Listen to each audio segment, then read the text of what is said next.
Salut à toi. Aujourd'hui, j'ai l'infime honneur de pouvoir échanger avec Robert Grégoire qui a un parcours plus qu'inspirant, mais je vous laisse le découvrir maintenant. Donc, tu étais en train de me donner ton numéro d'assurance sociale, donc tu peux le répéter pour nos auditeurs et moi-même?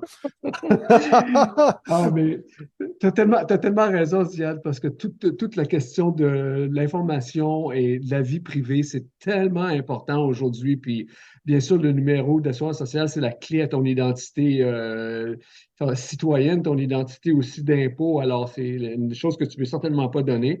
Mais moi, je m'occupe de cybersécurité avec le cadre 21, puis je suis toujours attentif à ça. Et malgré ça, Oui, je me suis fait encore prendre récemment. À un moment donné, tu as un instant c'est une question de circonstance, un moment de distraction. Tu penses que quelque chose est légitime, surtout quand c'est présenté sur ton téléphone cellulaire, hein. Le oui. téléphone cellulaire, pour moi, il enlève l'adresse courriel, il enlève un paquet de contexte. Puis là, tu penses que, ah, Belle est en train de m'écrire, il y a quelque chose qui ne marche pas. Ben là, boum, et voilà, et je suis en train de. Alors, tu es en train de donner ton information à tout le monde. En tout cas, c'est une merveilleuse entrée en matière, puis c'est ce qui me fascine à chaque fois, c'est que je lance quelque chose. Et des fois, ça nous mène dans des endroits, donc c'est parfait. Mais commençons par le commencement. Un grand merci, Robert, d'avoir embarqué dans cette aventure, de t'être sorti de comment appeler ça? J'aime pas le terme retraite, mais d'avoir quitté ta vallée de plénitude pour rejoindre le terrain vague dans lequel nous, on est encore. Donc, un grand merci d'être parmi nous. Mais commençons par le commencement. Robert, qui es-tu pour les personnes qui ne te connaissent pas? Wow. Ouais, mais c'est une question un peu longue à déballer. Par contre, je suis un gars comme beaucoup de jeunes garçons qui se disent, qu'est-ce que je devrais faire dans la vie? Et puis, mon père était médecin. J'ai eu une superbe éducation. Regarde, c'est la clé finalement à plusieurs réussites, plusieurs compréhensions, la maîtrise du langage écrit, etc., qui m'ont servi beaucoup, beaucoup d'atouts. Mais au-delà de ça, quand on est jeune, on se cherche, puis qu'est-ce qu'on veut faire? Ben, souvent, on veut faire ce que nos parents attendent de nous, de ce que notre père fait. Dieu merci, je ne me suis pas dirigé dans cette voie-là parce que j'aurais pas été un bon médecin, j'aurais été là pour les mauvaises raisons. Mais qu'est-ce que tu veux faire dans la vie?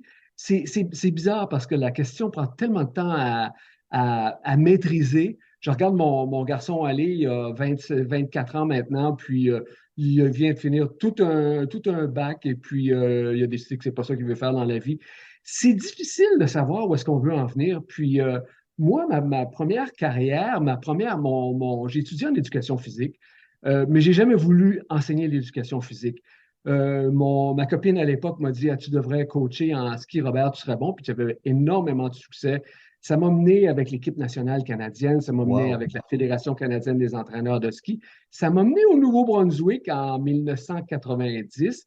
Ça m'a mené à rencontrer l'Acadienne de mon cœur, avec qui je suis toujours et avec qui j'ai fondé une famille. Mais tout ça pour dire que à un moment donné, quand on a quitté Fredericton, ma blonde et moi, parce qu'elle elle voulait suivre une autre voie, je me suis cherché et puis j'ai vraiment trouvé, ça a été le coup de cœur. Tu sais, quand tu cherches puis tu ne trouves pas, là, puis tu sais, arrives au plus profond, là, puis tu dis, c'est pas ça, puis ça va pas bien, puis tu es complètement débalancé, puis à un moment donné, tu rencontres quelque chose et bang, tu sais que c'est ça. Mais moi, j'ai su que c'était ça quand j'ai rencontré le groupe des technologies de l'apprentissage à l'Université de Moncton qui me proposait un poste de gestionnaire de projet. Ben, en fait, avant ça, j'ai rencontré une formation pour la technopédagogie, puis j'ai suivi Ok. un cours d'un an. Je suis retourné à l'école à l'âge de 35 ans, quelque chose de même, parce que je voulais faire une réorientation, mais ça m'amenait vers quelque chose que instinctivement, je trouvais très porteuse, puis en même temps, je n'étais pas préparé à ça, pas du tout. C'est-à-dire, en 1995-97, ça reste que l'Internet commençait, on n'avait pas tant d'ordinateurs que ça faisait quand même 10 ans que j'étais sur un ordinateur, mais de comprendre où est-ce que ça allait nous mener, cette affaire-là, puis de maîtriser tout le langage des technologies, d'être plongé dans ce milieu-là à l'Université de Moncton, ça a été pour moi la clé de voûte de ma véritable carrière. Entraîneur de ski, j'ai fait ça quand j'étais jeune, quand tu n'es pas prêt à arrêter.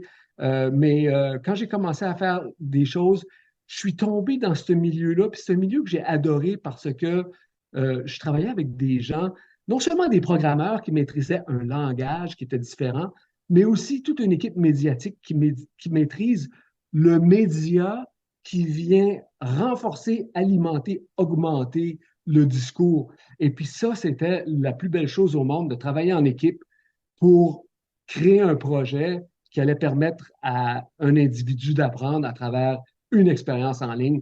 Wow, c'était tout un monde. Et puis là ben, c'est ça, pour quelqu'un qui n'aime pas la routine, qui n'aime pas le quotidien répété, de toujours réinventer le monde avec des projets comme ça, pour l'enseignement, pour moi, ça a été une révélation. J'ai toujours aimé faire ce que je faisais. Et puis, j'ajouterais que j'ai rencontré des gens extraordinaires ce faisant, des gens allumés, des gens curieux, des gens passionnés. Voilà. Waouh! Je dis waouh! Ce qui est merveilleux, c'est que tu as fait une introduction qui explique, vous savez pourquoi je voulais l'inviter, puis je vais dire enregistrer cette petite capsule. Pour mettre un peu de contexte, c'est ça, nous on s'est rencontrés je vais dire, il y a récemment, il y a quand même un peu plus d'une année, dans le cadre du REFAD où j'ai donné une intervention. Puis ce qui m'avait fasciné, puis que j'avais pas réussi à trouver le bon mot, mais il y avait effectivement quelque chose qui pétillait en toi, parce qu'on ne se connaît pas depuis 150 ans, même si je fais toujours la joke, mais vraiment lors de nos échanges, il y avait vraiment quelque chose qui était comme habité, puis tu as mis le doigt sur quelque chose qui nous explique d'où ça vient. Tu sais, c'est un peu comme un enfant curieux, c'est quelque chose qui... Puis je me suis dit justement, à la fin, il faut que je garde contact avec. Et toi, Robert, tu es parti en retraite. Donc j'ai mis un peu plus de temps à te retrouver, mais j'ai réussi, donc je suis très content. Un grand merci à toi d'avoir daigné rejeter un coup d'œil sur tes réseaux sociaux. Ah, c'était le Ben, premier c'est un plaisir. privilège, hein. Moi, c'est moi qui te remercie vraiment. Oh, waouh! On va aller dans l'ordre. Moi, je trouve ça génial de pouvoir discuter avec quelqu'un qui a évolué dans le domaine du ski alpin. Pourquoi le ski? Parce que d'habitude, je veux dire, on reste au Québec slash Canada, les Rocheuses sont un peu loin. Qu'est-ce qui t'a fait tomber dans le ski? Je dis, moi, en tant que Suisse, nous, je dirais, on a pas, comme pas le choix. Tu sais, je dis 2, 3 ans, on te met sur une paire du ski, on te pousse en avant, puis tu descends, quoi. Mais ici, c'est beaucoup plus rare. Donc, est-ce que tu es tombé en amour? C'est l'influence des proches? C'est vraiment une question de dynamique familiale, hein. Chez nous, on était 5 garçons, puis toutes les fins de semaine, ma mère partait avec la grosse boîte Tupperware, là. Tupperware, à l'époque, là, c'était les contenants scellés qu'on vendait là, à la porte, là, puis on sonnait comme les produits avant, là, puis on vendait ça. Puis ma mère, elle en avait un immense, là.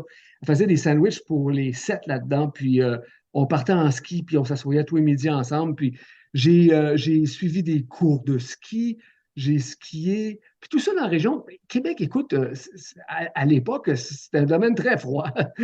Ça, Oui, ça oui. a beaucoup changé, mais il fallait vivre avec la neige, avec l'hiver, et puis c'était un privilège de pouvoir jouer dans la neige, d'être à l'extérieur tout le temps. Je me souviens, ma mère était tout le temps un petit peu rebelle. Elle venait me chercher à l'école, puis elle disait au directeur, elle dit, je vais chercher mon garçon, là, je l'amène skier, il fait trop beau aujourd'hui.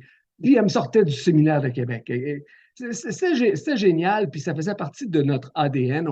On faisait en famille, on partait en voyage de pêche en canot, tout le monde dans le nord. On était très, très proche de la nature. De Waouh! là, mes inquiétudes pour le climat, pour la biodiversité, pour la planète en ce moment. Mais tout ça, ça faisait partie de notre façon de vivre. Et puis après avoir skié pour m'amuser, skier, à prendre des cours de ski, je suis devenu moniteur de ski à Stoneham où je skiais.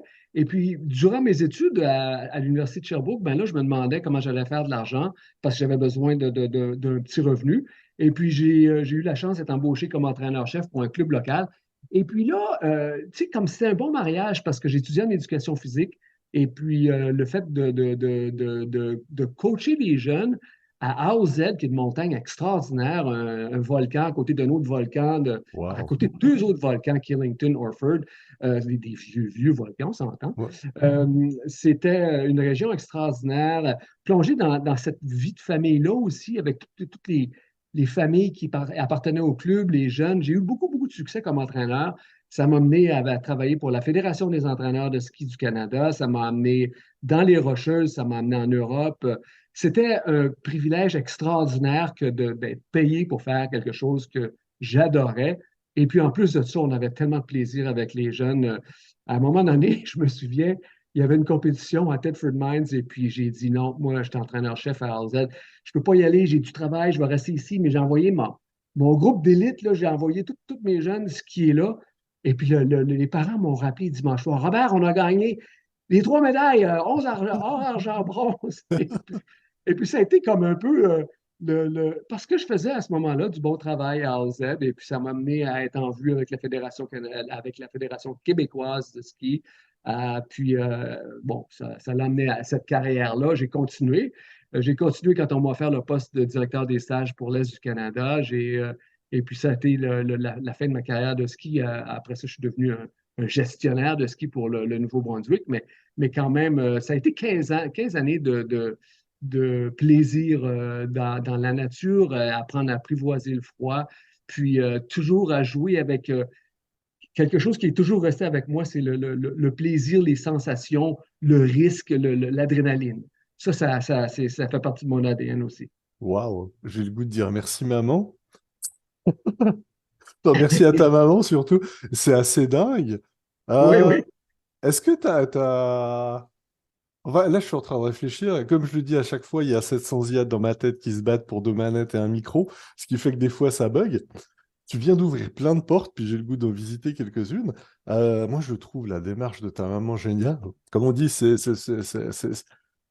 surtout en plus à une époque qu'on stéréotype beaucoup, tu sais, en disant que c'était très austère, très carré, etc., d'avoir comme cet esprit libre, ce côté un peu rebelle. Est-ce que tu l'as reproduit avec tes enfants? Est-ce que toi aussi, tu allais les chercher pour partir à l'aventure? Sais-tu quoi?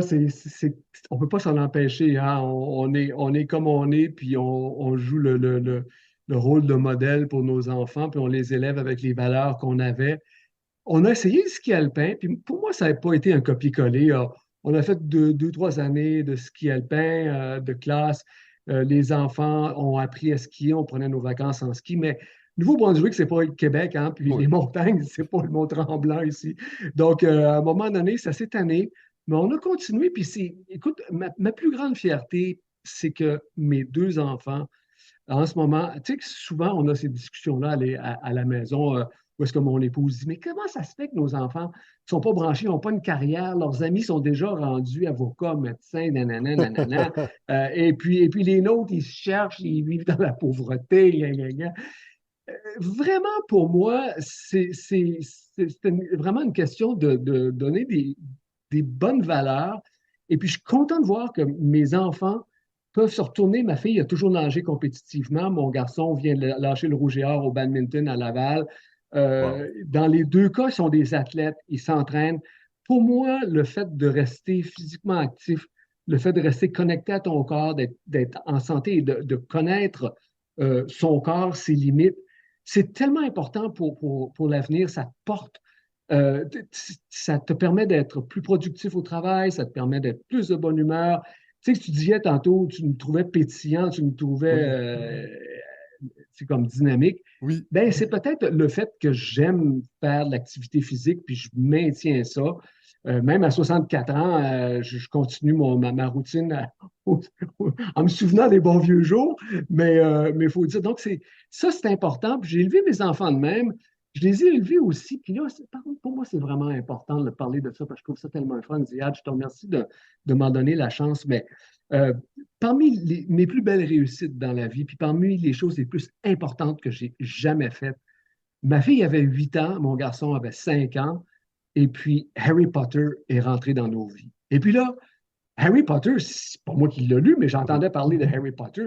Alors j'ai dit, on va commencer à lire ça, Gabriel. Alors on s'installait tous les soirs, on se couchait dans le lit, on se couchait à côté de moi, et puis elle avait 8 ans, et puis on a commencé à lire tout le premier livre lire de Harry Potter ensemble. Mais à ce moment-là, c'est moi, j'étais couché et je lisais à voix haute. Elle était à côté de moi, elle voyait le livre. Puis, Elle ne voyait pas le livre, elle regardait le plafond, elle écoutait, alors elle voyageait dans son monde de son esprit. Et puis, quand on a eu fini de lire le premier, le deuxième, le troisième avec ma fille, mon garçon était rendu assez vieux, c'était 3 ans plus tard. Alors, on a recommencé, il n'y avait pas d'autres livres de sortir. On a recommencé à lire le premier, mais là, on était 2 enfants. Et ces moments-là, le soir, avec les enfants, ça menait à tellement plus que la lecture de Harry Potter. Ça menait à des échanges, à des questions. C'était vraiment de l'éducation. Je leur disais, ben, qu'est-ce que ça veut dire ce mot-là? Qu'est-ce qui va se passer, pensez-vous? Qu'est-ce qu'il va faire, pensez-vous? Mais pourquoi ça? Puis ce mot-là, qu'est-ce qu'il veut dire? Puis pourquoi? Avez-vous vu comment on l'appelle? Et puis, je me suis rendu compte tranquillement que pendant que je lisais, les enfants lisaient avec moi. Et puis, ils apprenaient à lire. Et ça, là, ça a été extraordinaire. Je veux dire, ils n'avaient pas besoin de moi pour faire ça, mais en même temps, j'ai facilité ça. On était au moins 5 ans plus tard en voyage. On s'en allait aux États-Unis, les enfants debout sur une table de pique-nique avec des baguettes magiques, faisaient des duels de baguettes magiques. Ils lisaient eux-mêmes les livres, ils les relisaient. Ils ont toutes les deux la collection. Mon garçon a lu ce livre-là au moins 8 fois. Je dis au moins, là, parce qu'il retombe dedans, il adore ça. Ils lisent pas autant qu'ils devraient lire, mais quand même, je pense que pour moi, la lecture, le livre, c'est un monde essentiel, là. Écoute, un grand merci à toi pour ce partage. C'est plus qu'inspirant. C'est ça, ça évoque plein de choses, ça rappelle plein de choses. Donc, un grand merci pour cette Madeleine de Proust. Tu viens Plusieurs fois, tu as souligné ton rapport je dirais, au-delà de l'écriture, tu sais, à la langue, au sens des mots, au vocabulaire. Est-ce que je me trompe ou j'ai vraiment l'impression que tu es un amoureux de la langue ou du langage écrit, où il y a vraiment quelque chose qui... Tu as tout à fait raison. Ça a été ma première accroche avec les technologies. Ça a été le fait de pouvoir partager les textes. Et je me suis retrouvé à écrire beaucoup pour échanger avec des gens puis à trouver ce canal de communication privilégié. Tu sais, quand tu écris à quelqu'un, ton rapport n'est pas le même que quand tu lui parles. Oui. Et la relation qui s'installe entre les deux personnes, elle est privilégiée de qu'est-ce qu'on s'écrit. Et puis, ça l'a toujours habité ma vie. Puis le fait que je lise, j'ai été chanceux d'être capable de maîtriser mon français. Je l'écris très bien. Je le parle comme je le parle, mais je le maîtrise vraiment bien. Puis je me rends compte que c'est pas donné à tout le monde. Je veux dire, il y a du monde que tu vas leur expliquer les participes passés puis les accords de participes passés aussi souvent que tu veux et ça rentre juste pas. Puis ça dépend des gens, puis ça dépend de leur style, puis ça dépend de toutes sortes de choses, comment est-ce que ton cerveau est fait. Mais moi, ça rentrait, puis tu as raison. Pour moi, ça a été la force de toute ma carrière d'être capable de finalement ancrer tout ce que je fais autour de textes bien écrits qui aidaient beaucoup à l'éducation. Puis pour moi, ça a été un atout, une expertise importante là, dans mes compétences, là. Puis on m'a dit par la suite que mes communications sont assez bonnes. Donc, donc c'est ça, là. J'apprécie la modestie, assez bonne. Oui, oui. Mais écoute, j'adore les livres. Puis je lis beaucoup moins que je lisais. Je lis trop de nouvelles, mais je suis un passionné de nouvelles. Ça c'est l'autre chose. Tu sais, les gens arrivent à la retraite, puis il y en a qui décident que là, c'est le temps de mourir. Ils n'ont pas pris leur retraite depuis 6 mois que le décès les rattrape. Il y en a d'autres qui disent ben, je m'ennuie, puis ils recommencent à travailler. Moi, excusez, là, mais moi, j'ai attendu ça toute ma vie. Là, je commence à jouer. Je fais de l'exercice aussi longtemps que je veux. Je lis mon journal, en fait, ma tablette le matin, mais.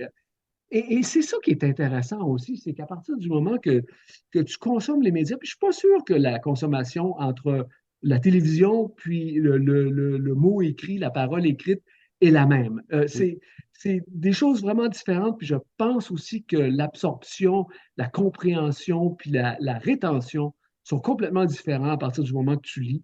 Moi, je continue de lire mon journal tous les matins et ça ça l'amène dans mon salon, les enjeux du monde. Écoute, quand j'étais jeune et pensionnaire au séminaire de Québec, je sortais des livres de la bibliothèque, puis je lisais des affaires. Je me souviens que je lisais des affaires sur la Deuxième Guerre mondiale. Puis c'était pas nécessairement des livres qui étaient recommandés, là. C'est les troupes, les troupes disciplinaires de Hitler. Alors, on parlait de tous les prisonniers de droit commun qui étaient enrôlés de force et qui étaient donnés les pires jobs, les bataillons disciplinaires. Et puis là, le gars qui écrivait ça, il racontait ça avec force de tuerie et visite au bordel, excusez mon langage, il faudra couper ça au montage, Non, non, on va le etc. garder. On est entre Et- adultes. mais en même temps, tu sais, Ziad, Ouais. quand, quand la Russie a envahi l'Ukraine, il y a un an, il y a plus d'un an de Oui, ça maintenant, je me suis dit, waouh, depuis que je lisais ça, que j'étais jeune, maintenant, on est à l'ère d'Internet et tout le monde a- est aux premières lignes. Tout oui, le monde voit qu'est-ce qui se passe en temps réel. Tu es là et tu assistes aux mensonges de l'un oui, comme de l'autre et tu vois tout et tu retiens ce que tu veux, tu choisis le camp que tu veux, oui. mais tu es là et tu le vis. Et ça, c'est quelque chose de... En tout cas, le mot, c'est pas magique, mais j'arrive pas à dire encore c'est quoi. Mais c'est extraordinaire et le fait de pouvoir lire les nouvelles comme ça, et puis là, j'ai parlé de la guerre parce que c'est le Oui. sujet prioritaire, mais je lis sur tout et ça m'amène à comprendre le monde, à comprendre les grands enjeux et à vouloir depuis toujours m'impliquer dans la gouvernance. On se demande toujours pourquoi est-ce que les gouvernements n'agissent pas comme ça, puis pourquoi ils ne font pas ci, puis bon, il s'agit de travailler au gouvernement pour voir comment est-ce qu'ils sont paralysés, ils sont pris avec toutes sortes de processus, puis on avance à la vitesse qu'on avance, mais en attendant, c'est important, je pense, de participer à la vie, à notre démocratie, puis à nos sociétés telles qu'elles Oui. sont, parce que c'est important de voir qu'on est, moi, en premier, notre société en second, tous les Canadiens ensuite, privilégiés, plus que privilégiés au monde, sur la Oui, planète, pour tout oui, plein de raisons. Et tous les jours de ma retraite et tous les jours de mon existence, j'en bénis le ciel. oui. Là, je ne peux qu'abonder dans ton sens. C'est un truc que je répète souvent aux gens qui ne réalisent pas à quel point on vit bien. On a plein de problématiques, plein de réalités, mais comparé à une très grande majorité des autres pays ou des autres réalités, nous, ça va. On s'invente plus des problèmes qu'on en a réellement. Je trouve extrêmement intéressant ce que tu as amené, puis c'est beau parce que tu as comme vécu la transition numérique ou l'avènement du numérique. euh, c'est ça, c'est au début, tu allais à la bibliothèque pour avoir un peu d'informations. Aujourd'hui, tu peux, grâce à ta tablette ou n'importe quel device en bon français, accéder aux nouvelles et à du contenu de partout de la planète. Et comme tu l'as dit, tu n'as même pas besoin de comprendre le russe ou l'ukrainien pour pouvoir lire la presse locale qui peut être traduite, adaptée. Puis en plus, si tu comprends pas le sens du mot, parce que qu'on passe quand même d'une langue cyrillique et une langue latine, tu as des aides qui peuvent t'expliquer les nuances, etc. Donc tu es capable de trouver une multitude de choses. Comment t'as dealé avec ça? Parce que pour toi, ça a dû être la caverne d'Ali Baba. J'allais dire, cette fenêtre sur le monde. Tu veux dire au début ou Oui, au début, le fait de commencer à réaliser que grâce à l'Internet, en fait, tu pouvais avoir accès à plein de nouvelles de partout dans le monde, toi ben, qui aimes lire. en toute honnêteté, ça Oui, a été très, très graduel. Ça a été une transition en 89. J'avais mon premier ordinateur, un petit Macintosh avec la fenêtre en haut, là, une petite boîte. Là, c'était ok, une vieille oui, patente. Et puis, je pense qu'il y avait 4 mégabits de mémoire vive. C'était ridicule. Mais écoute, ça a été très, très progressif. Pour moi, ça a pas été un choc d'apprendre les technologies.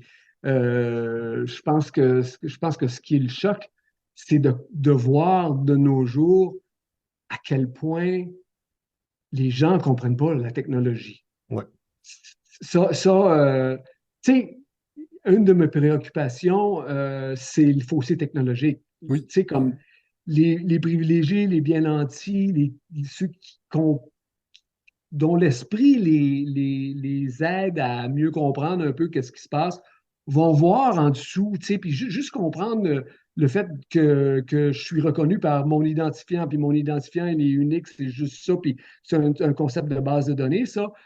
Mais comment est-ce que fonctionnent les technologies, c'est autre chose. Puis les gens s'en rendent pas vraiment compte. Moi, au premier chef, je veux dire, dans le temps de ma carrière, j'ai fait des erreurs à penser que certaines choses n'étaient pas comme telles, mais en arrière, côté codeur, qui n'est pas mon background, pas du tout, il y a là tout un monde insoupçonné d'outils et d'accès qui est important à connaître. Et puis, finalement, la compétence numérique, ce virage-là au oui, Québec, était un coup de leadership extraordinaire parce que pour avoir travaillé dans le monde de l'éducation avec des gens ordinaires, entre guillemets, mais qui sont des enseignants, tu sais qu'à travers ça, tu as une reproduction de ta population habituelle où est-ce que tu en as peut-être 80 qui ne maîtrisent pas vraiment bien les technologies. oui. Là, mes chiffres sont tout à fait aléatoires, là. Mais il y a quand même beaucoup de monde qui non seulement les maîtrisent pas, mais n'aiment pas ça, puis vont pas là-dedans. Il y a tout un nouveau langage à apprendre et sans ça, on est mal pris. Et le problème avec les technologies, c'est que, un, tu as besoin d'être relativement aisé pour te payer la Oui. bebelle qui coûte cher, très cher encore. Deux, tu as besoin de savoir comment l'utiliser. Trois, tu as besoin d'être dans un environnement qui va te conduire à aller plus loin avec ça. Et c'est ça que j'ai aimé de ce que j'ai fait toute ma vie, de pouvoir travailler dans ce domaine-là qui était en essor. Alors, comment est-ce que j'ai appris ça? Je ne l'ai pas vraiment appris, ça n'a pas été difficile parce que j'ai vécu finalement cette explosion-là. Puis j'ai Oui. évolué avec le développement là. C'est extrêmement intéressant ce que tu nous amènes là parce que ça résonne en moi. D'habitude, la question facile, c'est... enfin, question facile, rien n'est facile dans mais qui suit, c'est dire, est-ce que toi, en tant qu'expert qui a passé des années dans le système scolaire, tu penses que c'est de la responsabilité des écoles de se former sur ces nouveaux outils, ces nouvelles logiques, ou au contraire, c'est une responsabilité personnelle, un peu comme à l'époque des voitures mécaniques où tu apprenais à la maison comment fonctionnait un moteur, puis tu savais changer une roue, etc. Puis un peu plus tard, on a commencé à nous dire, ouais, mais non, en fait, il faut apprendre ça à l'auto-école ou avant d'avoir le permis, etc., etc. Mais ces deux questions m'intéressent pas, parce qu'en fin de compte, elles sont pas régionales, hein. Moi, j'ai vécu, comme beaucoup de personnes, où on apprend à utiliser les outils, mais pas à les comprendre. C'est comme quand tu parlais du langage informatique du code, bien souvent on va taper du code, on va utiliser un logiciel, on sait démarrer un PC, mais on ne sait pas du tout comment fonctionne un ordinateur, qu'est-ce que de la RAM, qu'est-ce qu'un CPU, qu'à quoi sert un disque dur, qu'est-ce qu'un software, puis qu'est-ce que ça va faire dans la patente, etc. Puis après, le fameux aspect du code, c'est oui, mais le code, c'est quoi? Puis j'ai trouvé ça extrêmement intéressant que tu l'amènes, bah, c'est un langage, c'est comme une langue. Puis à partir de ça, tu peux démystifier. Parce que personnellement, je suis très partagé entre la mauvaise habitude ou l'effet de mode où l'école doit tout nous apprendre. Et à l'inverse, l'abus de la responsabilité individuelle. Et là, on tombe dans ce que tu as souligné, qui est que bah, tout le monde ne peut pas avoir accès à toutes les technologies. Mm. Tout le monde peut déjà même pas se déplacer pour avoir accès à ces technologies. Tu sais, il y a des places où tu peux aller tester, exemple, les cases de réalité virtuelle, des outils. Mais si tu n'as même pas une auto pour pouvoir y aller, tu n'as pas le luxe de pouvoir te déplacer, les parents sont au travail, toi tu es à la maison, tu te dis, tu sais, on tombe dans ces... bah, un peu comme tu sais, la lecture, il faut avoir une bibliothèque, puis il faut qu'elle soit bien équipée, puis il faut pouvoir y avoir accès aux bonnes heures, etc. Donc, je vais faire un switch. Là, on discute depuis avant, puis c'est génial parce que tu nous as amenés dans toutes les directions. Toi qui as quand même un beau vécu, quelle est la question qu'on t'a jamais posée, mais auquel tu aurais toujours voulu répondre? Vous avez 2 heures. Question qu'on m'a jamais posée, que j'aurais toujours voulu répondre. Vraiment, je ne suis pas certain, Ziad. C'est difficile. Mais écoute, pendant que j'y pense, dans Oui, l'arrière de ma tête, je vais revenir avant parce que vas-y, tu m'as vas-y. amené à quelque part. Tu as dit, tu as passé des longues années dans le milieu de l'éducation. Oui, pas dans le Oui, système. oui, J'ai pas, j'étais pas dans la salle de classe puis tout ça. Mais quand j'étais au ministère de l'Éducation du Nouveau-Brunswick, j'ai passé seulement 2 années là avant d'arriver au réseau d'enseignement francophone à distance. Et le grand chantier qui animait à ce moment-là le ministère de l'Éducation, c'était le projet de développement des compétences. Et puis, ce projet de développement des compétences, c'était de changer l'école d'un apprentissage de connaissances à une acquisition de compétences. Puis, comment qu'on fait ça? On fait ça en posant des questions, puis en laissant les jeunes trouver la réponse. Et ça, je vais te dire, aussi simple que c'est, comme tu regardes le cadre, tu regardes les prémices, c'est simple, c'est logique, mais c'est pas si évident que ça à mettre en place. Et puis, bon, on est en marche vers ça, mais ça, c'est quelque chose auquel je crois, puis je pense qu'il est vraiment susceptible de changer le monde. Que cette idée-là qu'on a chacun des, euh, des aptitudes, on a chacun des qualités, des talents à catalyser dans une certaine direction et que ça, c'est un bagage unique et il faut savoir nous le maîtriser pour le recoller ensemble. Alors, quand on parle de compétences, ben, on dit c'est la question de savoir agir avec nos connaissances. oui. Et puis là, on va le trouver dans la communication, on va le trouver dans la résolution de problèmes, on va le trouver dans toutes sortes de choses. Mais ça, je trouve ça absolument génial. Puis, je trouve que c'est un beau modèle qui nous amène à penser un tout petit peu plus. Puis, quand on m'a annoncé le non-renouvellement de mon contrat au ministère de l'Éducation du Nouveau-Brunswick, j'avais rencontré le ministre de l'Éducation à l'époque, Dominique Carly, puis je lui ai fait je lui ai fait part du projet qui me tenait tellement à cœur. Puis je disais, Monsieur le ministre, on devrait mettre nos écoles, nos jeunes au travail à résoudre le problème du réchauffement climatique. Oui. On devrait leur poser la question, qu'est-ce qu'on fait, nous, en tant que société, pour améliorer le système? Puis je pense que les jeunes auraient beaucoup à faire puis à amener, puis pour se mettre en action pour comment tu sais à résoudre ce problème-là, qui est un problème majeur, qui est plus qu'un problème de Oui, société, c'est un problème de survie, là, tu sais. Et puis, bon, écoute, le ministre trouvait ça bien intéressant, puis pour toutes sortes de raisons pratiques, on n'est oui. pas allé là, bien sûr, et c'est de l'histoire passée. Mais, mais tout ça pour dire que, donc, c'est la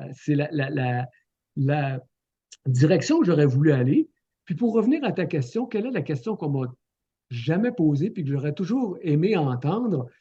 Euh, je pense que différents moments, la réponse serait différente, mais à ce point-ci, ça serait surtout d'élucider qu'est-ce que on veut faire de sa vie, puis comment est-ce qu'on entrevoit qu'est-ce qu'on peut faire. Puis je pense que la réponse à ça, c'est une réponse qui change sans cesse tout le temps de sa vie, mais que la seule manière d'arriver à trouver cette réponse-là, c'est de chercher activement. Et puis, à partir du moment qu'on cherche euh, cette direction-là qu'on veut avoir, ça t'amène peut-être à des endroits très sombres, des endroits très difficiles de déprime, si tu veux, de dépression, de manque de confiance. Oui. Mais à un moment donné, boum, parce que tu es en démarche active, ça débloque. Et puis moi, de voir qu'est-ce que les gens font avec ce qu'ils font, c'est toujours une source qu'est-ce que les gens font avec ce qu'ils sont? Oui. C'est toujours une source d'émerveillement. Donc, je suis conscient que ce n'est pas une très, très bonne réponse, Ziad, à ce point-ci. J'aimerais ça t'amener autre chose puis développer un peu mieux, là. Je suis comme toi, les idées se bousculent un peu dans Oui. ma tête. Je ne vais pas Écoute, nécessairement. en toute Oui. sincérité, c'est la plus belle des réponses que tu pouvais amener, c'est la tienne. Point. Bon, Mais c'est merci. intéressant comme tu l'as amené parce qu'effectivement, il y a comme je vais faire un parallèle un petit peu sur la remarque que faisait ta compagne sur la comparaison entre où en sont vos enfants versus les autres enfants, etc., Ouais, etc. ouais, ouais. Euh, on est dans une forme de dictature du gros village. Je vais l'appeler comme ça. Que ça soit Instagram, que ce soit les réseaux sociaux, etc., en fait, on ne change pas de quand on habitait des petits villages où on comparait le fils de la voisine avec la fille du boulanger, avec etc., etc. Puis on est resté dans cette idée de façade, parce que bien souvent, on voit juste ce que les gens veulent bien nous laisser paraître, ou ce que nous, on fantasme d'eux, plutôt que la réalité. Parce qu'au contraire, moi, je suis beaucoup plus rassuré d'entendre que tes enfants sont comme ça. Non, mais sincèrement, plutôt que de reproduire, bon, après j'ai mes propres biais, que de reproduire le modèle des années 50-60, il te faut une maison. Surtout quand on regarde les réalités, c'est comme actuellement, les gens qui sont en train de signer pour des maisons, période de pénurie, d'augmentation des taux, ils sont en train de se saigner pour les 20-30 ans, ils sont en train de se mettre dans des situations pas possibles. Le nombre de personnes qu'on connaît qui se mettent dans des situations soit professionnelles, soit personnelles, parce qu'ils pensent que c'est la bonne norme ou qu'ils doivent être comme ça, plus que se demander qu'est-ce que eux veulent vraiment. Et c'est pour ça que je vous félicite, puis je te félicite personnellement. Je félicite évidemment mes parents. Euh, c'est rendu un luxe de se laisser effectivement le temps de vivre ses émotions, positives et négatives. Ça aussi, c'est le dictat, tout doit être super. Bah non, brailler un bon coup, ça fait partie de la vie de tous les jours, ça fait partie du fonctionnement des êtres humains. Puis c'est grâce à ces périodes-là qu'on peut vivre les meilleures. Un peu comme les 2, 3 semaines qu'on a eues d'automne. Puis là, il fait enfin beau à nouveau, puis on en profite. Donc là, je suis parti dans tous les sens. Donc non, je veux juste te féliciter, puis vous féliciter, parce qu'effectivement, de plus en plus, je remarque que les parents, de façon souvent bien intentionnés, essaient de réapposer l'ancien modèle. Moi, j'ai une maison, donc toi, il faut que tu aies une maison. Moi, je suis dans la même place depuis 10, 20 ans, donc toi, il faut que tu trouves une place. Il faut que tu fasses des études, parce que les études, c'est important. Puis là, on se retrouve face à une génération qui a la vingtaine, qui est plus éveillé ou qui a plus accès à plein d'informations. Déjà, ils ont vu les dépressions ou la qualité de vie des grands-parents, des parents, des amis des parents, des voisins. Ils sont au courant de ce qui se passe, eux. Parce que quand tu as 90 ans, le réchauffement climatique, ça te concerne pas, baba. Quand on a 20 ans, un peu plus. Et tout ça m'amène à quelque chose que j'ai le goût d'échanger avec toi. Est-ce que des fois, tu réalises qu'en fait, nous, on a des problèmes de vieux? C'est quelque chose que j'aime rappeler aux gens. Dans les pays occidentaux, on a une population qui est vieillissante. Majoritairement, donc c'est elle qui décide à peu près toutes les lois. Mais il y a la grande majorité de la planète où 80% de la population, ils ont 20 ans et moins. Eux, la retraite, avoir une maison, je dis tout ça, ils s'en sacrent, c'est pas dans leur priorité, ils sont dans quelque chose de nouveau, d'autre chose. Ils n'ont pas forcément les moyens, mais tu sais, ça pétille à l'autre bout. Est-ce que des fois tu constates ces deux esprits-là ou ça te passe loin? Est-ce que ce que je viens de Euh, te dire t'inspire quelque chose? de savoir si on a des problèmes de vieux, je l'entends souvent formulé de la manière de ça, c'est un problème de riche. Où Oui, est-ce qu'on se casse la tête avec des détails, mais qui font toute partie de nos privilèges. oui, Puis, euh, ce qui me préoccupe davantage, oui, c'est c'est toi qui l'as amnésiade, c'est cette dictature finalement de l'image, cette oui, dictature de la réputation ou du succès.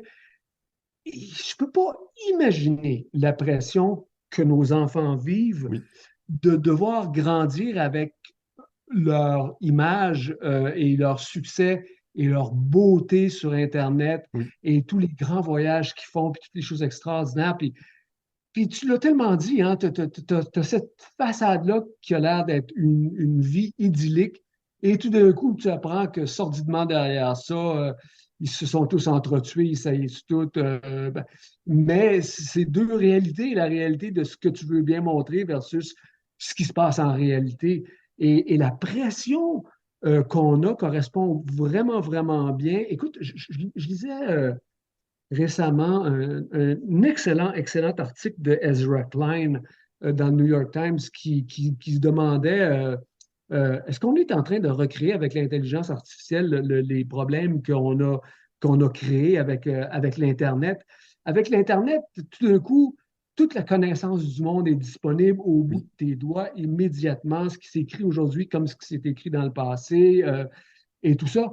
Puis en même temps, on met des appareils dans les mains des gens. Ces appareils-là ne cessent pas d'interrompre leur pensée, ne cessent pas de les déconcentrer, ne cessent pas de les faire passer d'une chose à l'autre. Là, on se fait tous croire qu'on est capable d'être des multitaskers, là, tu sais, on est capable de faire du multitâche, alors que ce n'est pas vrai. Notre cerveau, quand on travaille sur des courriels dans un domaine, il établit un tableau blanc, il met toutes les données là, puis tout ça. Puis quand on passe à autre chose, on passe du courriel à une discussion sur un projet, bien là, tu fasses le tableau blanc, puis comme le tableau blanc, il reste des marques un tout petit peu partout, puis tu es encore en train de penser à ce qui s'est passé dans ton courriel il y a 20 minutes, alors que tu es en train de travailler sur ton projet. L'esprit fonctionne pas de même. Et puis, avec nos appareils qui nous interrompent sans cesse, on est constamment stressé. Oui. Puis nos jeunes vivent ça. Alors, quand tu es en train tu es à l'adolescence, en train de développer ton image, en train d'essayer de savoir où est-ce que tu t'en vas, avec la vitesse de développement aussi, de maturation qui est différente entre les garçons et les filles, Oui. euh, on amène vraiment toutes sortes de problèmes. Là, on regarde, je te donne deux grandes lignes. Un, aux États-Unis, on considère que ils sont très peu éduqués parce que l'éducation n'est pas un service de l'État. Les Américains sont devenus ignorants et puis ça donne des guerres, ils sont tous armés. Là, ils sont en train de s'entretuer. Oui. On ne sait pas où est-ce que ça en va, cette histoire-là. Peut-être qu'on va couper ça au montage à nouveau. Et puis, Non, et non, on va puis tout garder. j'ai j'ai perdu mon train de passer parce que je voulais aller avec l'autre. Mais écoute, c'est vraiment de la pression, une pression extraordinaire sur les gens. Puis avec l'intelligence artificielle, c'est vraiment pas clair où est-ce qu'on s'en va avec ça. Parce que quand tu étais capable de générer une dizaine d'idées en une minute, Oui. ben, tu demandes à ChatGPT, puis il va te générer une centaine d'idées en une Oui. seconde.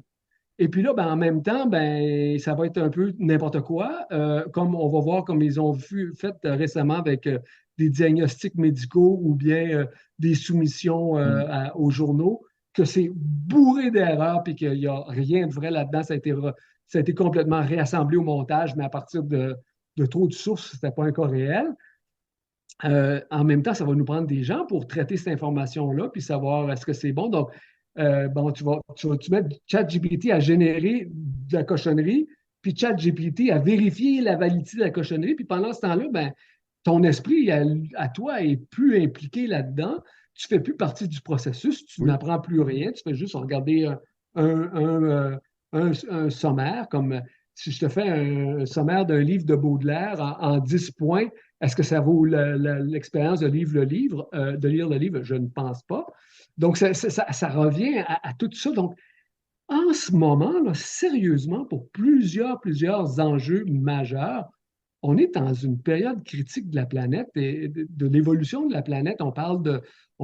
Des technologies, on parle de Oui. l'intelligence artificielle, on parle du réchauffement climatique, on parle de la migration. Écoute, à nouveau, je t'emmène trop loin, mais c'est parce que je Non, suis mais un gars qui lit des journaux, puis je Ah, suis un gars qui se passionne de ces ben oui. questions-là, puis c'est pas facile à résoudre. Oui. Est-ce que toutes les écoles devraient enseigner ça aux jeunes? Tu l'as bien dit toi-même, hein? L'école ne peut pas être tout pour tous Oui. parce qu'on leur demande de leur donner plus de littératie financière parce qu'on se rend compte qu'ils n'ont pas, d'apprendre à savoir la mécanique, mieux connaître les technologies. Et il n'y a juste pas Mm. assez de temps à l'école. Donc, c'est pour ça que le développement des compétences est extraordinaire. C'est que, à place d'essayer de t'enseigner ces Oui. connaissances-là, on te dit voici un problème, résous le problème, puis en faisant ça, ben là, tu vas travailler avec des logiciels de budget, tu vas travailler avec tes mathématiques, tu vas travailler avec le langage, tu vas travailler et tu développes l'ensemble de tes connaissances dans une démarche active. je radote un peu, je reviens en Ah non, arrière, non, là. du tout, du tout, du tout. C'est juste que tout ce que tu viens de dire, puis je prends des notes exprès, t'as abordé une multitude de points sur lesquels j'ai le goût de rebondir. Euh, Puis je vais aller dans l'ordre. Donc moi aussi, je vais faire un rewind en bon français. Donc je trouve ça intéressant ce que tu as dit justement sur, comme on dit, bah, la différence petit garçon, petite fille. Moi, à force de lire, puis avec le temps, commence de plus en plus à considérer le contexte. C'est plus des attitudes, etc. Parce qu'il n'y a pas vraiment de littérature scientifique neutre qui permet d'un côté à l'autre. Parce que je sors vraiment de notre littérature purement occidentale, canadienne ou européenne. Donc ça, je trouve ça intéressant. Pour les États-Unis, moi, je suis devenu moins critique avec le temps. Parce qu'en fait, faut comprendre que les États-Unis sont une société ethnocentrée. Ils sont pas moins intelligents que nous autres. C'est juste qu'eux, ils connaissent leurs 50 États, mais ils connaissent aucun pays de la planète. Nous, on connaît les 50, on est capable de placer 50 pays sur la planète, mais citer nos propres régions, provinces, on les connaît pas. Normalement, puis là, je fais des guillemets à la caméra, un citoyen américain est capable d'expliquer comment fonctionne son gouvernement, les différentes chambres. Au Canada, la grande majorité du monde, puis au Québec, c'est pas exactement comment fonctionne comment sont mises les lois, qui est son représentant, sont les vrais pouvoirs. Puis ça, moi, je l'ai expérimenté tu sais, lors de Mhm. discussions avec mes amis parce que c'est une démarche volontaire que tu dois faire pour t'intéresser. Puis c'est un peu ce que tu avais amené, Robert, sur que c'est limite un devoir, c'est tu es dans une société, dans un fonctionnement, faut au moins que, même si la politique ne t'intéresse pas, au moins que tu saches comment ça fonctionne, puis qu'est-ce qu'un député, qu'est-ce qu'un sénateur, comment fonctionne une loi. Un peu comme, tu sais, quand il y a eu les lois sur l'avortement aux États-Unis, toute la planète a chialé. Mais on n'est pas américain. Je dis, on est canadien, on est suisse, on est français, on est tunisien, on est angolais, on est brésilien, tu sais, on a tous nos propres. Combien on fait, tu sais, juste la démarche de dire, OK, là, je veux dire, il y a une loi permicide qui est en train de se créer, mais nous, notre droit à l'avortement, il est protégé jusqu'à quel point? Puis c'est là où tu découvres qu'en fait, la loi au Canada, elle est pas si... elle peut devenir rapidement caduque, puis assez rapidement. Donc tu dis, OK, donc il faudrait peut-être commencer à s'occuper peut-être de notre propre maisonnée avant de commencer à s'occuper pour le Oui, voisin. oui, oui. L'autre truc que tu avais amené, que j'avais intéressant, c'est on a tendance à surestimer le cerveau. Tu sais, quand tu parlais de... On connaît les mécaniques, mais depuis toujours, on ne peut pas faire confiance à notre cerveau. Le nombre de fois où on croit avoir vu quelque chose, où on pense avoir vu Oui. quelque chose, puis le côté shiny, ah ça bouge, ça m'intéresse, ah bah tiens ça, tu sais, on est les premiers, puis en plus avec l'expérience, on est les premiers à savoir comment se motiver soi-même ou se démotiver soi-même. Donc déjà là-dessus, ce qu'on considère comme la plus belle réussite de l'humanité, bah, en fait, c'est quelque chose d'extrêmement facile à leurrer. C'est comme que tu l'as dit, tu connais les logiques d'hameçonnage. On connaît tous. Mais tu as passé une mauvaise journée, tu es dans un stress où il y a une actualité qui parle qu'actuellement il y a des problèmes avec Belle, tu reçois un texto de Belle, tu dis ouais, mais ouais, c'est logique, tu sais, dans ton monde, mais tu le sais. Sauf que voilà. L'autre élément que tu as amené actuellement sur le buzz qui est autour de l'intelligence artificielle, c'est pour ça qu'à date, je passe beaucoup de temps à le vulgariser et puis à donner de plus en plus de conférences. Parce que, un, c'est un outil qui est là depuis très longtemps. C'est juste on est en train de le redécouvrir. Surtout, ça reste un outil. Puis surtout, c'est un outil qui est basé sur des tonnes de biais. Par exemple, ChatGPT et les autres, on est en train de découvrir où on a des réponses d'Américains anglophones, parce que la grande majorité de sa littérature, de ses bases de données viennent de là. Puis c'est très intéressant parce que quand tu compares typiquement à l'IA chinoise, c'est l'autre opposé, c'est la vision du parti que nous apprécions tous évidemment, hein. Oui, Oui, oui. mon téléphone est chinois, je le répète une fois par jour, puis j'ai jamais aucun problème de connexion. Non, tout ça pour dire que, tu sais, je te reviens comme toi. Tu sais, la pensée magique, que tu poses une question, ça va te donner la réponse. C'est intéressant de comprendre comment. Un peu comme les gens qui disent en disant, ah bah tiens, je lui ai fait passer tel examen, il l'a raté. mais tu as exactement d'autres personnes qui vont poser les questions, les structurer de façon différente et les amener, puis l'IA va réussir.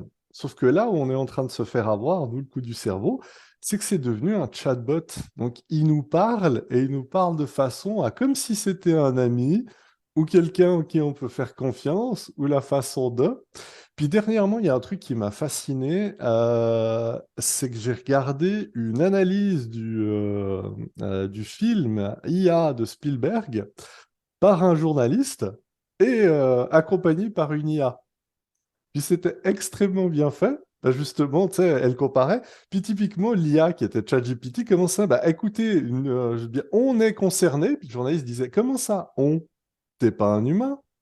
Effectivement, mais je disais on afin de pouvoir nous englober. Puis tu sais, elle t'explique, là, je veux dire, pourquoi elle a utilisé on, en quoi c'était un hack mental, social, etc.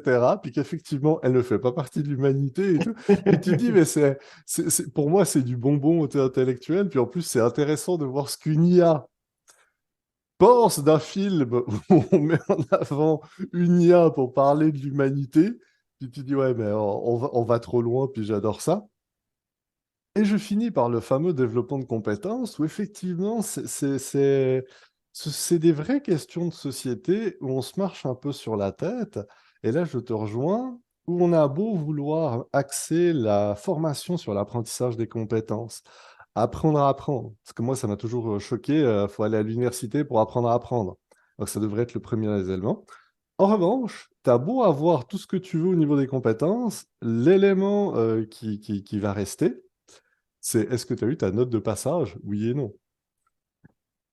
Et puis là, on te demande pas de réfléchir, non, tu dois régurgiter la bonne réponse, comme le permis, puis tous ces trucs-là, où non, pas de logique, pas de réalité, non, comme ça. Régurgiter, puis si tu as ces capacités, bah, tu as une bonne note, puis après, c'est valorisé dans la société. Alors qu'en fin de compte, le nombre de fois où on dit qu'on a appris des trucs par cœur pour l'examen, mais qu'on sait absolument pas ni de quoi ça parlait, qu'on s'en rappelle pas 6 heures après. Donc, toi qui as essayé de militer pour cette révolution-là, est-ce que tu es encore confiant pour ces prochaines années ou te dis non, maintenant on va tous faire l'école à la maison? Honnêtement, moi, je suis vraiment très confiant parce que ce que tu décris là pour obtenir une accréditation de compétences, puis là, Oui, j'utilise le mot, alors c'est pas vraiment de compétences, mais plutôt une accréditation de qualification oui, pour un domaine professionnel ou etc. Est beaucoup trop souvent axé sur la mémoire, le par cœur, la régurgitation de choses que tu as apprises sans peut-être nécessairement les comprendre.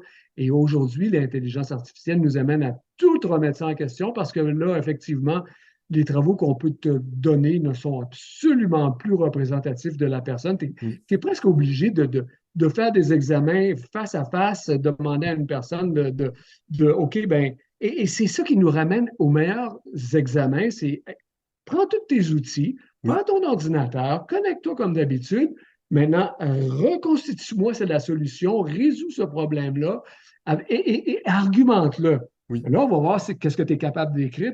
Et alors là, malheureusement, ben, c'est pour ça que nos éducateurs veulent entendre, parce que là, ils ont des classes de 30, et puis ils doivent passer tout ce monde-là, puis on doit donner des comptes rendus aux parents, puis on n'en finit pas. Donc, faire des examens où est-ce qu'il faut vérifier chacun uniquement, individuellement, c'est pas la solution pour eux autres. Mais en même temps, on va être obligé de faire ça parce qu'il n'y a plus moyen de contrôler si les gens disposent effectivement de oui, ces compétences-là. Là.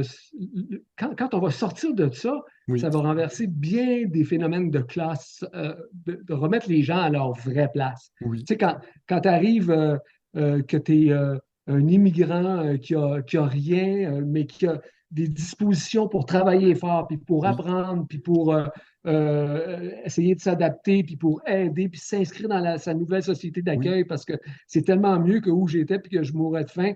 Ils vont tous nous déclasser, puis là, on va commencer à les haïr, puis à dire qu'il faudrait qu'on les mette dans un ghetto parce qu'ils nous volent nos jobs, puis tout ça. oui, Tu sais, je veux oui, dire, c'est dans ça qu'on est maintenant, là.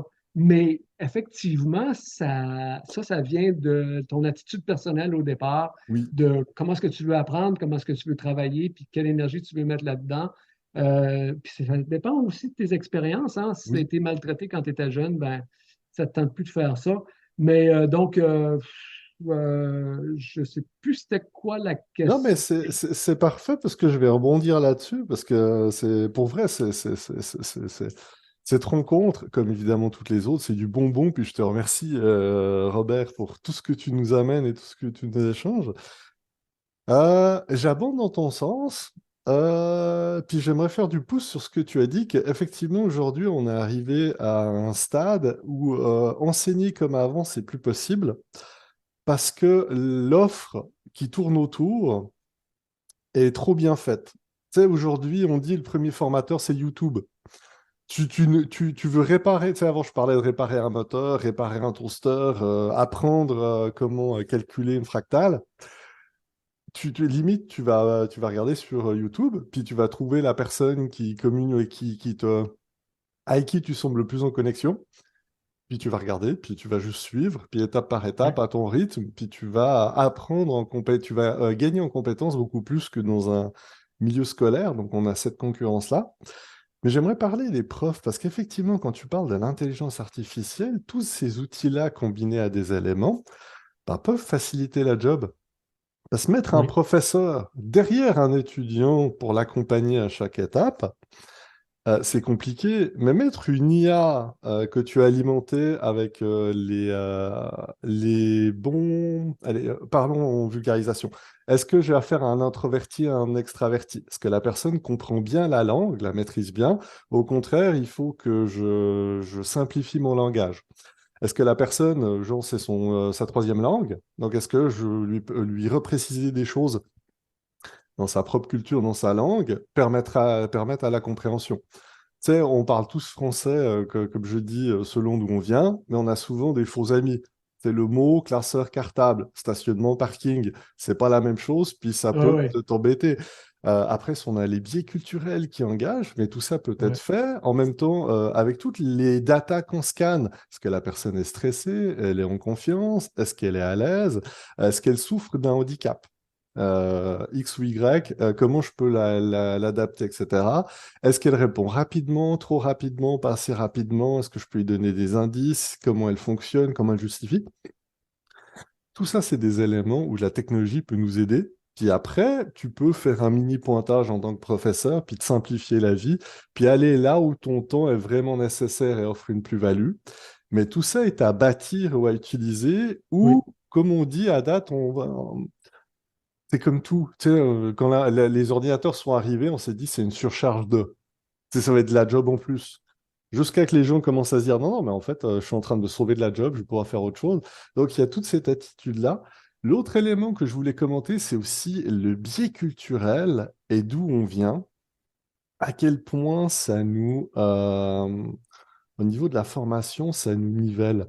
Moi, souvent, c'est ce que je rappelle aux Français de France qui viennent ici, c'est les Franco-Canadiens, les Québécois sont pas des Européens, c'est des Nord-Américains qui parlent français. Donc, c'est des codes nord-américains, une culture nord-américaine. Certains éléments sont valorisés, d'autres. Moi, en tant que Suisse, je suis un germanophone qui parle français.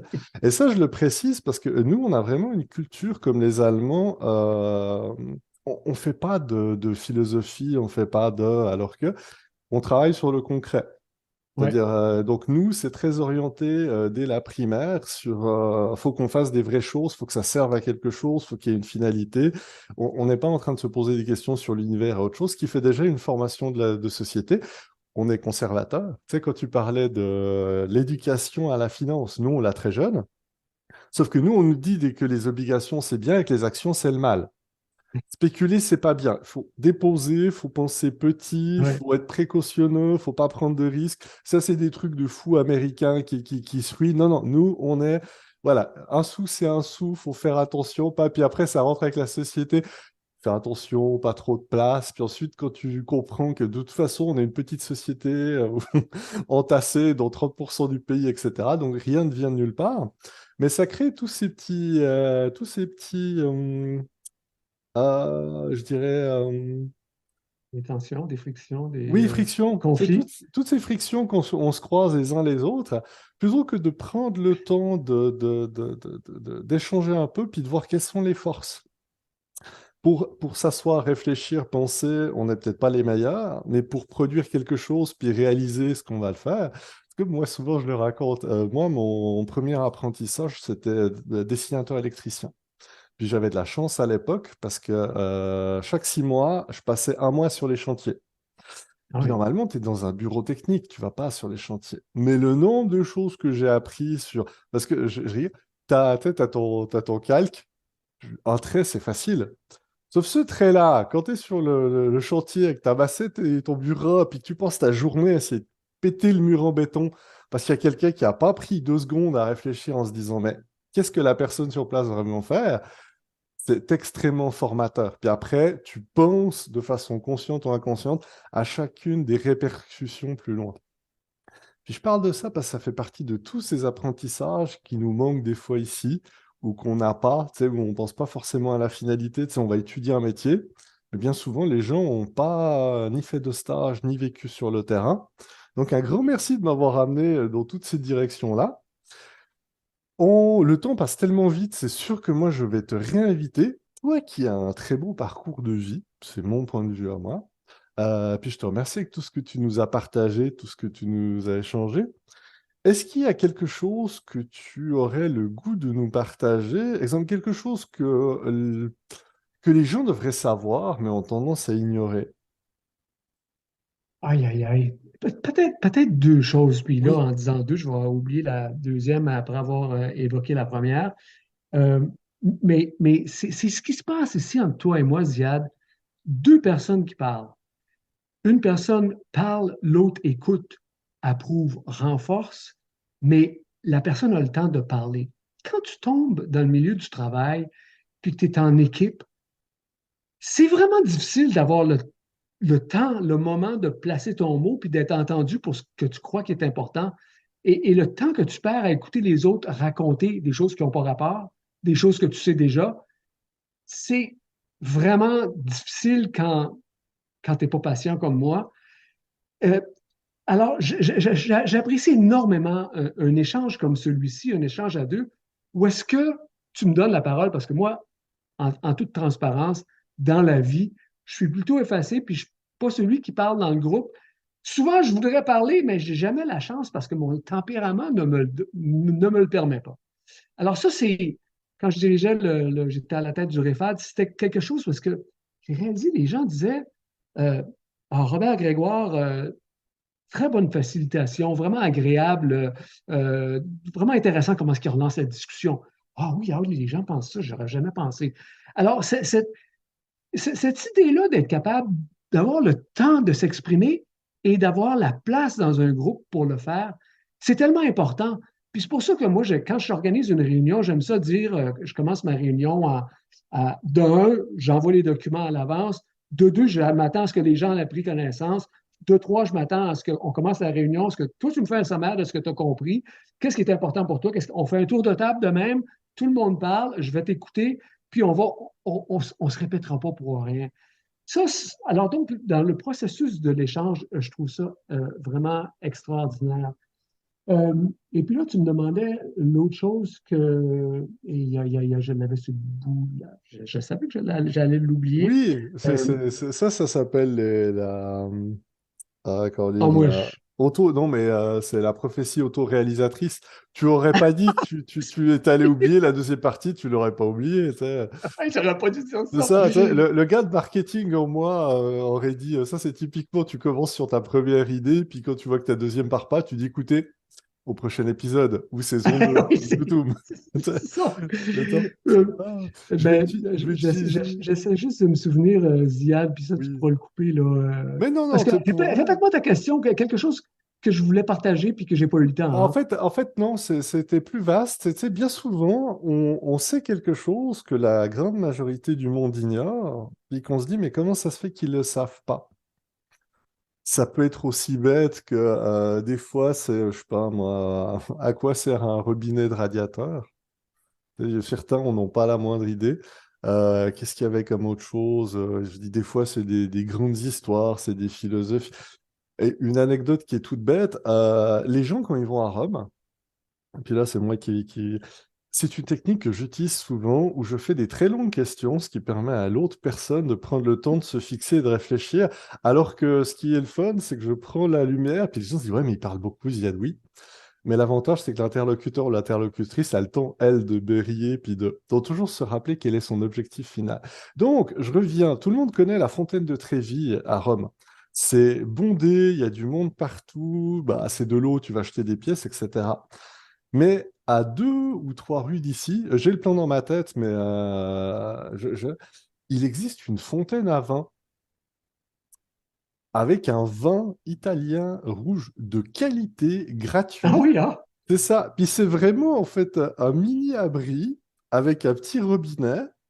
Puis quand parce que t'as des robinets à eau un peu partout, c'est dans la tradition. Mais là, c'est un robinet à vin. Puis une des anecdotes, c'est qu'il y a plein d'histoires qui tournent. Alors, ça viendrait d'un monastère, ça viendrait d'une cave, ça vient ça vient de la cave du Saint-Père, ça vient de... Bref, mais non. Donc, ça veut dire que la grande majorité du monde essaie de prendre une photo sur le site que tout le monde connaît. Mais à 2 rues de là, il y a une perle que tout le monde ignore, avec un vin rouge de qualité. Donc ça fait un truc que je vous partage. Puis je vais essayer de retrouver. Ah, je suis toujours partagé à donner ce genre d'endroit. Bah, tout ça. Si on se recroise, posez-moi la question, je vous donnerai le lieu exact. Mais ça fait partie de ces petites choses avec cet effet waouh.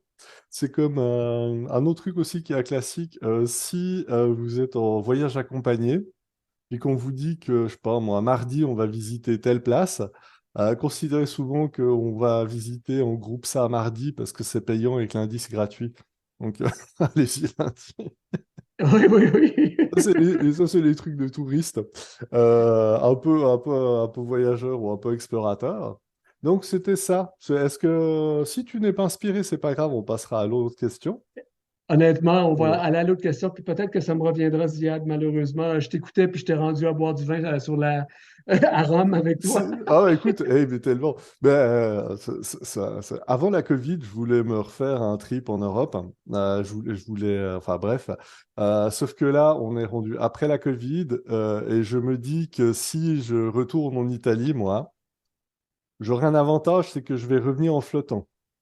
Mais non, non, c'est Ah oui, ah oui. extrêmement dangereux. Non, non, parce que là-dessus, non, non, la nourriture. Puis tu sais, quand tu parlais de la sollicitation inconsciente et consciente des réseaux sociaux, je parle de ça parce que pour une ou X raison, j'ai dû retomber ou reliker un truc en Italie. Puis depuis quelques semaines, je suis bombardé de vidéos qui me parlent de nourriture italienne, de boissons italiennes, de vino italien, bref, de l'Italie comme je la connais, comme je l'aime. Puis tu te dis, ouais, tu sais, le fameux pouce au crime, swipe ta carte. Oui, oui, oui, oui, oui. Oui, oui, oui. Ben, écoute, ça m'amène à cet autre effet-là des médias sociaux puis de Oui, l'Internet, c'est de t'alimenter avec ce que tu aimes, oui, ce que tu sais déjà, puis où ce que tu tiens déjà. Donc, ça fait juste renforcer tes biais. Je trouve que c'est un phénomène vraiment dangereux oui, qui a tendance à élever les uns contre les autres, à aider les gens oui. aussi à se retrancher, là. Et puis, je voulais retourner, Ziad, sur l'histoire. Ben, j'oublie encore. Non, excuse-moi, il y a trop, trop, trop, trop, trop de choses. Euh, Écoute, je dis, on est entre nous autour d'un café, d'un thé ou d'un kombucha, et peut-être d'un apéro, mais ça sera en off. C'est pas grave, tu sais, c'est comme tout, faut jamais forcer, faut laisser partir ses pensées, puis elles reviennent souvent toutes seules. Moi, je trouve que ben, oui, écoute, un phénomène extraordinaire dont il faut se rappeler, c'est que le cerveau a besoin de pauses entre deux tâches oui, pour se remettre en bon fonctionnement. Et on s'est rendu compte que les gens qui passaient leur journée en réunion Zoom, je ferme ma réunion Zoom, on a discuté de tout ça, je rembarque dans une autre réunion Zoom, on discute de tout ça, je passe à la prochaine réunion Zoom. À la fin de la journée, là, on ne se souvient de rien. Parce que le cerveau fait juste sauter d'une chose à l'autre, puis il n'y a pas le temps de finalement. Ben là, il faut retourner à ses notes, etc. Mais il y a tous ces phénomènes-là qui sont encore pas tellement bien compris. Puis, tu sais, c'est comme l'idée de. Je me souviens, ma blonde me disait, mais pourquoi est-ce qu'ils n'ont pas donné le F-16, puis les tanks Abrams, puis tout à l'Ukraine au début? Pourquoi est-ce qu'ils ont fait niaiser de même? Ben, il y a deux choses. De un, tu n'as jamais vécu une situation de même et tu ne veux pas enflammer la situation. Donc, Oui. tu penses, tu réfléchis. Tu ne peux pas juste poser la question à ChatGPT puis dire qu'est-ce que je devrais faire parce que, Ouais. comme pour la COVID, ça n'a jamais existé. On est face à une crise planétaire qui est nouvelle, puis il faut qu'on fasse du mieux qu'on peut avec ce qu'on a, puis du mieux de notre connaissance. Et puis les réponses ne sont pas claires. Oui. Après coup, on s'est rendu compte que ben, peut-être qu'on a fait cette erreur-là, puis cette erreur-là, puis pourquoi ils n'ont pas fait ça? Oui, mais ça, c'est après coup. Quand tu es posé, tu es pris avec le problème, ben, tu y vas du mieux que tu peux. Donc, c'est un petit peu ça. Puis là, je pense que c'est ça que mon cerveau est en train de faire. Là. Il est en train de dire, là, on a sauté d'une chose à l'autre beaucoup. Et puis, on perd nos idées à un moment donné. Mais c'est très important ce que tu nous as rappelé là, qui est effectivement l'importance de faire des pauses. Euh, pour vrai, un très grand merci, Robert, pour la qualité de cet échange, ta transparence qui est toujours extrêmement appréciée, puis une belle inspiration. On a commencé très fort, puis écoute, je vais dire, c'est comme une descente de ski. On a commencé, on a attaqué la piste très fort, puis on a tenu le rythme très longtemps. Mais on va pas faire ça toute la journée, on va s'arrêter à un moment. Donc c'est un peu le même esprit. Sincèrement, c'est les yeux dans la caméra pour moi. Un grand merci, Robert. Et l'avantage qu'il y a, c'est que tu n'as rien à vendre, tu n'as pas de livre, tu n'as pas de... Donc, c'est vraiment un beau cadeau que tu nous fais de ce temps de qualité, surtout à moi. Donc, une dernière fois, un grand merci, Robert, et je te laisse le mot de la fin. Ben, écoute, c'est le privilège pour moi, Ziad, comme je te dis, le simple fait que les gens te disent on est prêt à t'écouter, qu'est-ce que tu as à dire? Je trouve ça extraordinaire. Puis autant c'était comme une pression, puis je me disais, ben voyons, j'ai rien à dire, moi. Mais en même temps, dans un échange, puis avec ta bienveillance, puis ton ouverture, puis ton alimentation, on est capable d'aller à différents endroits. J'ai parlé de choses qui me plaisaient. Et puis, tu sais, si seulement une personne peut être inspirée par quelque chose, ben j'aurais rencontré, bon, tu sais, ça aurait valu la peine, Ziad. Alors, je te remercie. Ce que tu fais là, c'est pas évident. Il faut y croire, il faut persévérer et ça, c'est ton mérite qui te revient entièrement, je le souligne, que de continuer là-dedans. Je regarde le nombre d'entrevues que tu as fait, le nombre de personnes que tu as rencontrées. Je peux juste imaginer l'ampleur des conversations et des sujets que tu as touchés. Ça va toucher du monde, ça va faire la différence dans la vie de certaines personnes. Je trouve ça important. Ce qu'on a discuté aujourd'hui, c'est pas la vérité, c'est juste un sujet de discussion. Et là, en terminant, coupé au montage, mais peut-être tu pourras remettre ça avant. La deuxième chose, Ziad, que j'oubliais, qui est tellement importante, c'est que la somme des idées de plusieurs personnes est toujours supérieure à l'addition du nombre de ces personnes-là. Et moi, j'ai vécu ça quand j'étais au groupe des technologies d'apprentissage. On réunissait un artiste graphique, un programmeur, un spécialiste vidéo, un gestionnaire de projet, et puis le spécialiste de matière, pour nommer des gens, des rôles différents. 5 personnes autour de la table, on se demandait comment est-ce qu'on va faire tel projet. Il arrivait, c'est ça qu'on veut faire. En bout de ligne, là, ce qu'on a fait, là, plus rien à voir avec ce qu'on veut faire. Parce que pendant ce temps-là, tout le monde a amené des idées, on a testé des choses, on a rajouté, on a exploré des nouvelles directions, on a coupé, et le produit final est tellement beau et il est définitivement supérieur à la somme de ses parties. Puis ça, là, ce processus-là, là, c'était la magie des technologies pour moi, de travailler en équipe et de faire de si beaux produits. J'aurais peut-être voulu être un journaliste ou travailler dans le monde du média, mais en quelque sorte, je l'ai fait. Alors, c'était mon mot de la fin, Ziad. Et merci beaucoup. Puis je te souhaite le meilleur des succès dans ce que tu fais. Tu es un gars généreux. Tu es un gars qui se donne, qui s'ouvre, qui participe, qui, en tout cas, j'admire beaucoup, beaucoup ta démarche. Je t'en remercie. Et voilà, c'est déjà fini. Un grand merci à toi pour ton écoute. Bye bye.